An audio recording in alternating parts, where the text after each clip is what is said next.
Okay, go. Hello, my name is Reza Moridi. I have actually a Chinese name. My Chinese name is Mo Wei Li, and I'm very proud of my Chinese name. I'm running for the third time for the Ontario Liberal Party in the riding of Richmond Hill. I got first elected in 2007, re-elected in 2011, and as I said, I'm running in 2014. The election day is June 12, and I urge everyone in the riding of Richmond Hill to come out and vote for me on June 12th. I'm a former academic, scientist, researcher, and also a business executive. I bring a wealth of experience to the politics. In 2007, I decided to run because I believed in Ontario Liberal Party policies, and I also wanted to serve our community. After spending quite some time in business, in academia, in research, and traveling around the world, including China, Hong Kong, Taiwan, Japan, Australia, of course Europe and the Americas, I gained a life experience, and I thought this is the right time in my life to bring all this experience I've gained in business, academia, research, innovation, teaching, to the service of the people of Ontario and indeed to the residents of Richmond Hill. That's why I decided to run. And fortunately, I had the privilege and the honor of being elected and serving my community for the past 7 years. I look forward to continue my service to the riding of Richmond Hill as well as our province of Ontario. At the Ontario Legislature, apart being an MPP, I also served in various committees. I served as the Parliamentary Assistant to the Minister of Research and Innovation, Minister of Universities, Colleges and Training, and the Ministry of Energy. I've been also serving as a Minister for Research and Innovation for the past 14 or 15 months, since the Honourable Kathleen Wynne became the Premier of Ontario. In that capacity, I travelled to China, to Germany, Turkey, and of course the United States to promote research and innovation and the business, as well as collaboration between our scientists and the scientists in those countries in order to expand trade and also expand our economy and to create jobs in Ontario. I believe that research and innovation is the engine of our economic development. That's what I have been doing, and I will continue to do that, hopefully after the election. Okay, anyone have any questions? How was that, Joseph? Yeah, that's good.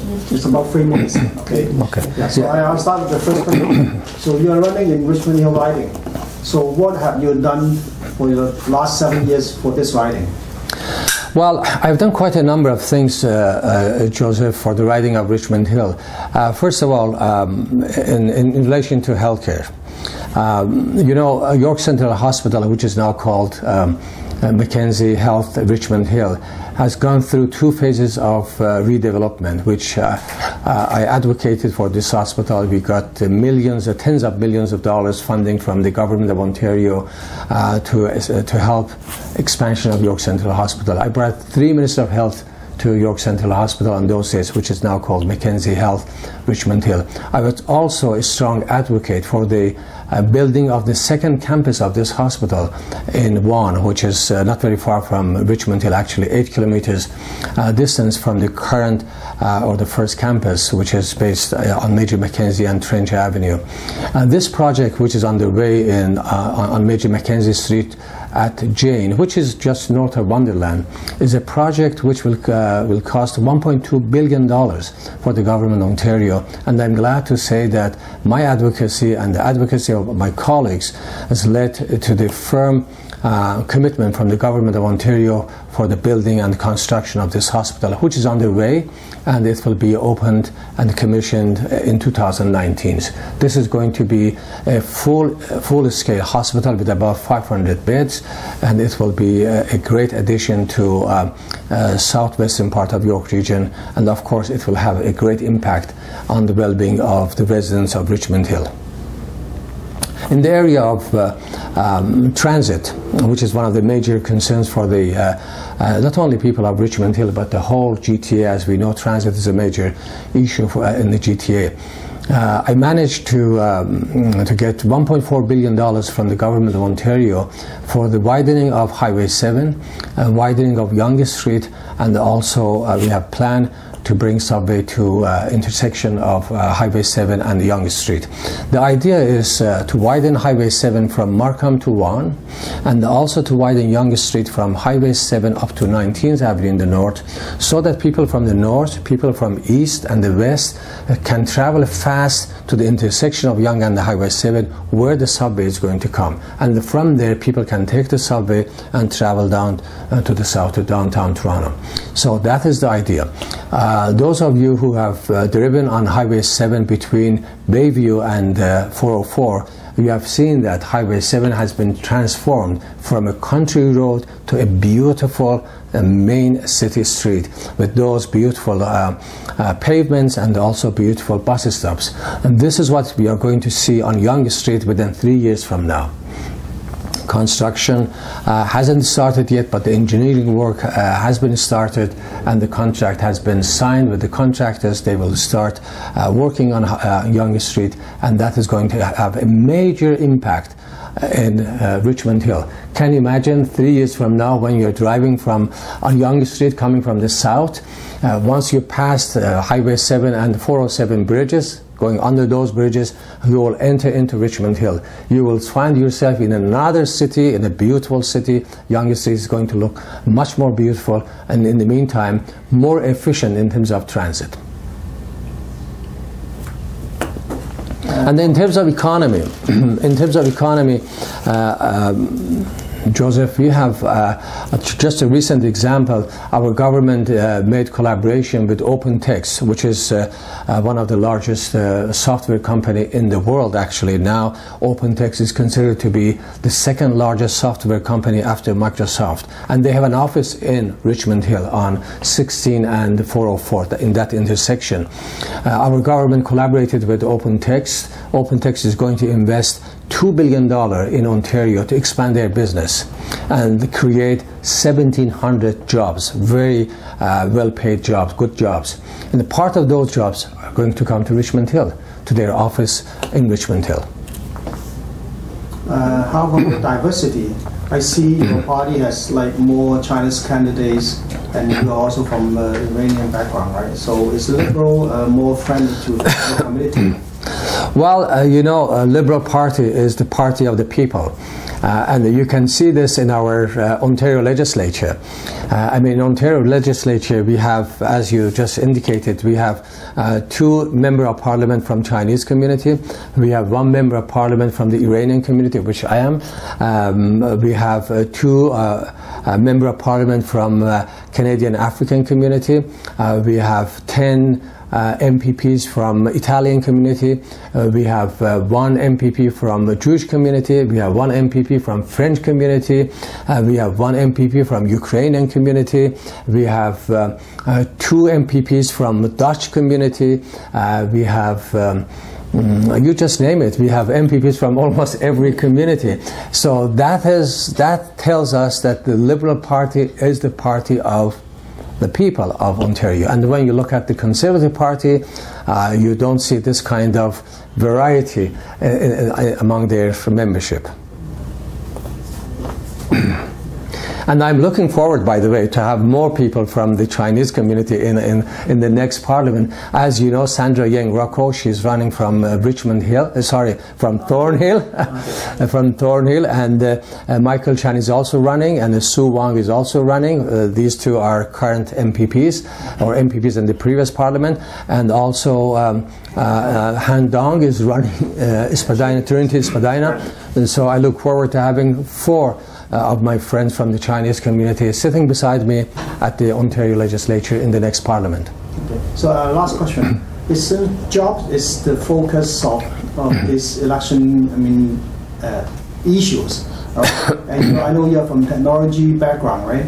So is technology sector or technology will help create more jobs?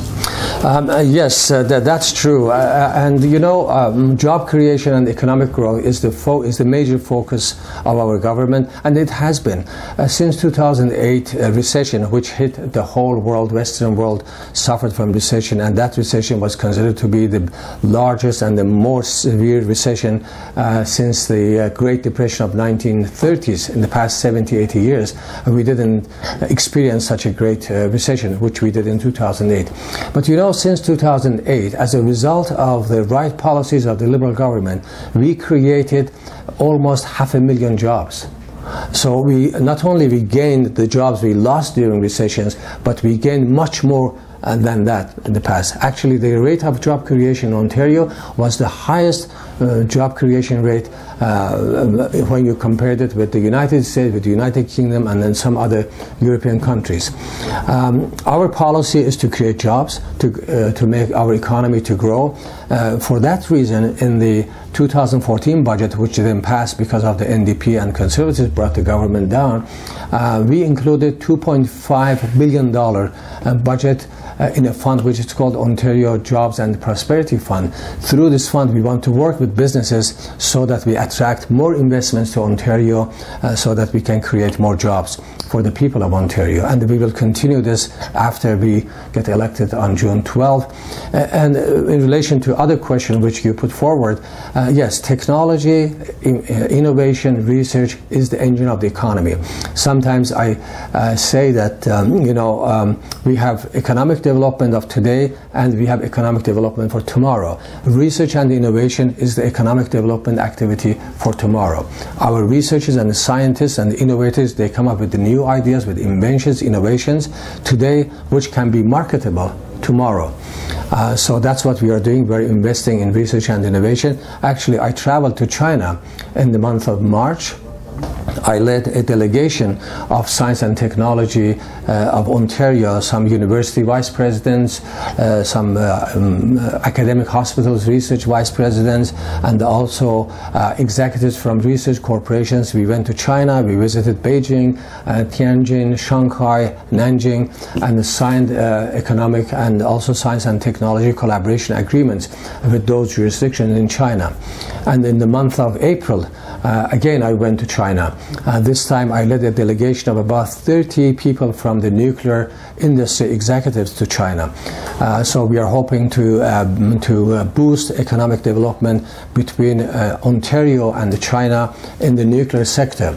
I had a meeting with the mayor of Beijing, with the Minister of Science and Technology of China. I met with the Vice Minister of Research and Innovation with the province of Beijing, with the province of Tianjin, with the province of Shanghai, with the Jiangsu province, signed agreement with them. There are now discussions that Chinese investments will come to Ontario. One corporation, they are planning to invest $200 million in Ontario to build a science research park in Ontario. One company is planning to open up its branch in Hamilton and Kitchener-Waterloo. We are exporting water treatment technology to China. We are trying to assist China in terms of dealing with the air quality in Beijing, Shanghai, and the major cities in China. So I'm trying my best, and the Ontario government under the leadership of Premier Kathleen Wynne, we are trying our best to expand our business and trade with China. The potential is enormous for both jurisdictions, both for China and Ontario, to expand their trade, business, and also research and innovation and scientific collaboration between the two jurisdictions.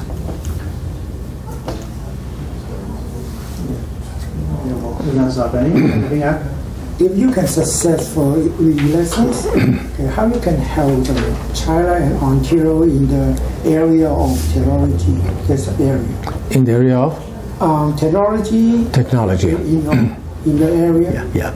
Well, you know, as a government, we have to work with China because, first of all, China has a policy that within the year of 2020, which is 6 years from now, China is going to be called innovative country.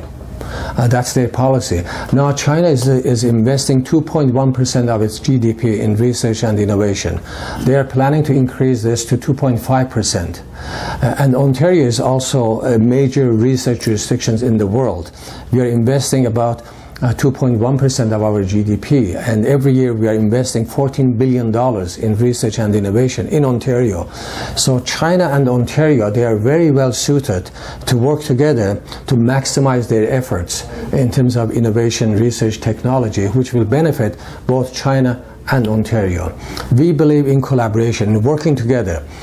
So our collaboration, the scientists between China and Ontario, if they work together, both will benefit. The other point which I want to mention is that the Chinese community of Canada and Ontario, many our scientists, our researchers, our business people, they come from the Canadian Chinese community, and they are our natural ambassadors when it comes to collaboration with China. In my delegations to China, I had quite a number of Canadian Chinese scientists, researchers, business executives who came with me to China, and that helped quite a lot. So I think the elements are there for both countries, for both jurisdictions to expand their relationship in business, science, technology, research, innovation. And also we need, by the way, to bring more students from China to our universities, to our high schools, so that we can build more relationship between the two nations. Mo Wei Li, please vote for me on June 12th. 谢谢。